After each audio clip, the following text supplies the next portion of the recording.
কোরবানির পশু চামড়া সংগ্রহ করে আড়তে নিয়ে আসছেন ব্যবসায়ীরা। এই মুহূর্তে সাভারের ট্যানারি শিল্প নগরীতে আছেন সাইফুল ইসলাম, পোস্তায় আছেন সাইফুল রুদ্র। প্রথমে যাচ্ছি সাইফুল ইসলামের কাছে। সাইফুল,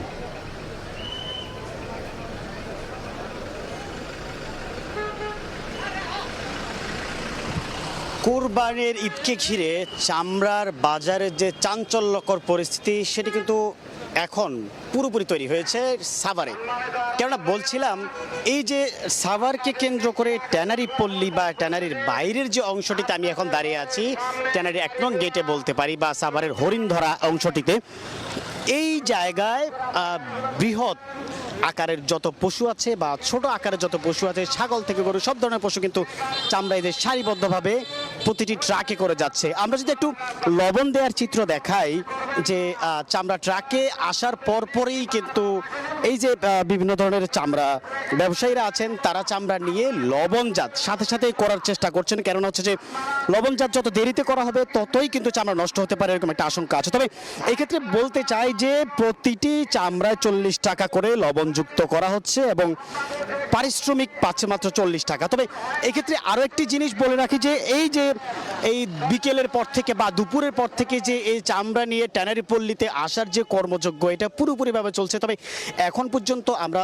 যতটুকু জানতে পেরেছি, এখানকার আড়তদারদের সাথে কথা বলেছি, তাদের বরাবরের মতোই কিন্তু দাবি আছে যে পরিপূর্ণ টাকা বা হচ্ছে ঋণের টাকা না পাওয়ার কারণে বা ক্ষুদ্র ঋণের টাকা না পাওয়ার কারণে তারা এই টাকার অভাবে হচ্ছে ভুগছেন, যার কারণে হচ্ছে অতিরিক্ত চামড়া কিনতে পারছেন না। আর অন্যদিকে হচ্ছে যে এখানকার যে ফড়িয়া আছে বা ঢাকার বাইরে থেকে যারা চামড়া নিয়ে ঢাকায় আসছেন, তারা কিন্তু বরাবরের মতোই অভিযোগ করছেন যে তাদের যে দাম, ন্যায্য দাম, সেই ন্যায্য দাম থেকে তারা পাচ্ছেন না, ন্যায্য দামটি তারা পাচ্ছেন না।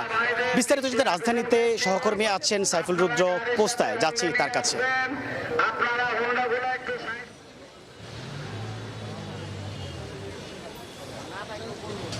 এর আগে আপনাদেরকে যেমনটা বলছিলাম, যে বিকেল থেকে রাজধানীর লালবাগের পোস্তা মোড়ে বিভিন্ন জায়গা থেকে, অর্থাৎ রাজধানীর আশপাশের যে জায়গাগুলো আছে সেখান থেকে চামড়া বিক্রির উদ্দেশ্যে এখানে এনে জড়ো করা হয়েছে। আপনাদেরকে এই মুহূর্তের চিত্রটা একটু দেখাতে চাই।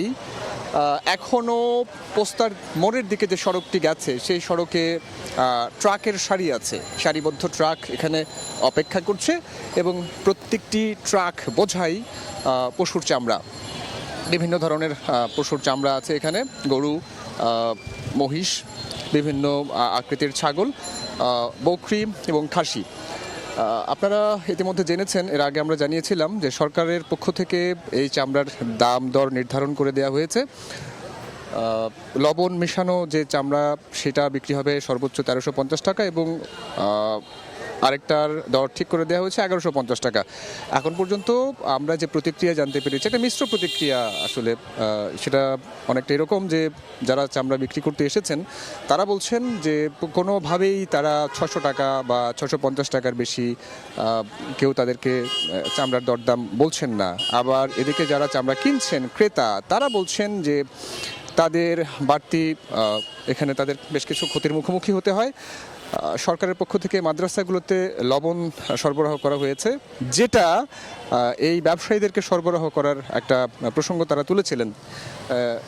চামড়া প্রক্রিয়াজাত করে ট্যানারি পর্যন্ত পৌঁছে দিতে যে খরচটুকু হয়, সেই খরচটুকু পোষাতে গেলে তাদেরকে 600 থেকে 700 টাকা কিংবা 750 টাকা দরে চামড়া কিনতে হয়, এমন একটা অবস্থা। আবার কোনো বিক্রেতা বলছিলেন যে তারা 800-900 টাকায়ও চামড়া কিনছেন, কিন্তু যারা চামড়া বিক্রি করছেন তারা বলছেন যে তাদের এই 900 কিংবা 1000 টাকা বিক্রির যে দাবি, সেটা একেবারে মিথ্যা।